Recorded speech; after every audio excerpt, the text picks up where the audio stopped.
पति कौन? बेताल पच्चीसी। दूसरी कहानी। यमुना के किनारे धर्मस्थान नामक एक नगर था। उस नगर में गणाधिप नाम का राजा राज करता था। उसी नगर में केशव नाम का एक ब्राह्मण भी रहता था। ब्राह्मण यमुना के तट पर जप तप किया करता था। उसकी एक पुत्री थी जिसका नाम मालती था। वह बड़ी रूपवती थी। जब वह ब्याह के योग्य हुई तो उसके माता पिता और भाई को चिंता हुई। जैसे ही उसकी शादी की उम्र हुई तो वो और उसका पूरा परिवार उसके लिए योग्य वर ढूंढने में लग गया। एक दिन ब्राह्मण किसी के घर पूजा करने के लिए गया और उसका बेटा भी पढ़ाई के लिए घर से बाहर चला गया। उस समय घर में ब्राह्मण की बेटी और उसकी पत्नी ही थी। उसी वक्त एक ब्राह्मण लड़का उनके घर आता है। ब्राह्मण की पत्नी उस लड़के का अच्छे से सत्कार करती है और खाना खिलाती है। लड़के का स्वभाव ब्राह्मण की पत्नी को पसंद आता है और वो उससे अपनी बेटी की शादी का वादा कर देती है। उधर ब्राह्मण केशव जिनके घर पूजा करने गया था, वहां भी वो एक ब्राह्मण लड़के से मिलता है और उससे अपनी बेटी की शादी करवाने का वचन दे देता है। ब्राह्मण का बेटा जहां पढ़ने गया था वो भी वहां एक लड़के से यही वादा कर देता है। कुछ देर बाद केशव और उसका बेटा दोनों खुद से चुने हुए लड़के को लेकर घर पहुंचते हैं। दोनों घर में एक और ब्राह्मण लड़के को देखकर चौंक जाते हैं। अब सभी इस दुविधा में पड़ जाते हैं कि लड़की एक है और शादी का वादा तीनों ने अलग अलग लड़कों से कर दिया है। अब क्या होगा?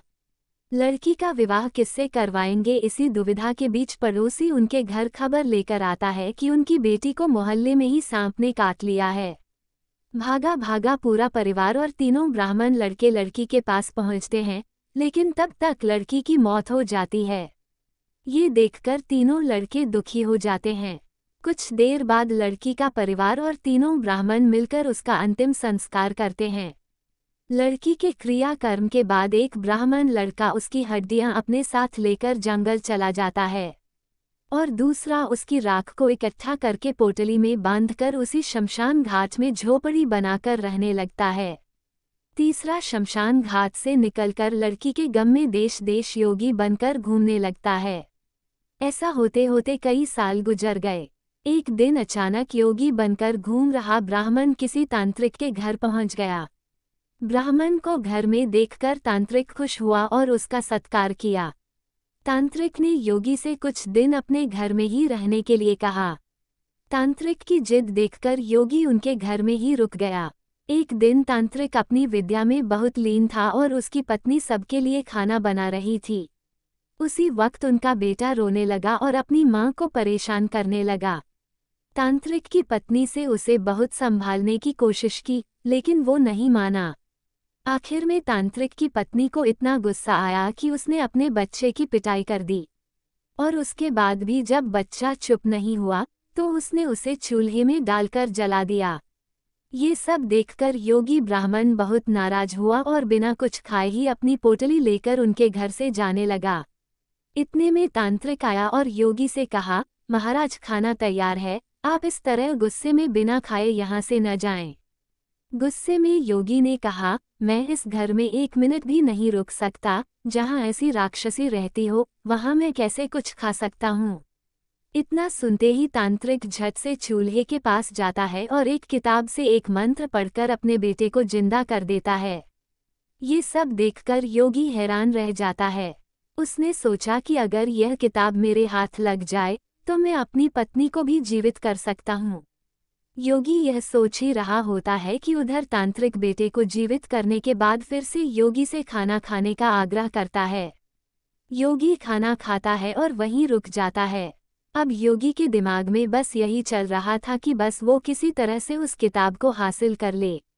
सोचते सोचते रात हो जाती है। सब खाना खाकर सो जाते हैं। आधी रात को योगी उस मंत्र वाली किताब को लेकर तांत्रिक के घर से सीधे उस शमशान घाट पहुंचता है जहां ब्राह्मण की लड़की का अंतिम संस्कार किया गया था। वो सबसे पहले झोपड़ी बनाकर उसी जगह रह रहे ब्राह्मण को बुलाता है और उसे सारी कहानी सुनाता है। इसके बाद दोनों मिलकर फकीर बने ब्राह्मण को ढूंढते हैं। फकीर ब्राह्मण के मिलते ही योगी ब्राह्मण दोनों से कहता है कि लड़की की हड्डी और राख लेकर आओ, मैं उसे जिंदा करूंगा। दोनों ऐसा ही करते हैं। राख और हड्डी इकट्ठा करने के बाद लड़की को जलाई हुई जगह में योगी ब्राह्मण मंत्र पढ़ता और लड़की जिंदा हो जाती है। ये देख तीनों ब्राह्मण खुश हो जाते हैं। इतनी कहानी सुनाकर बेताल चुप हो जाता है।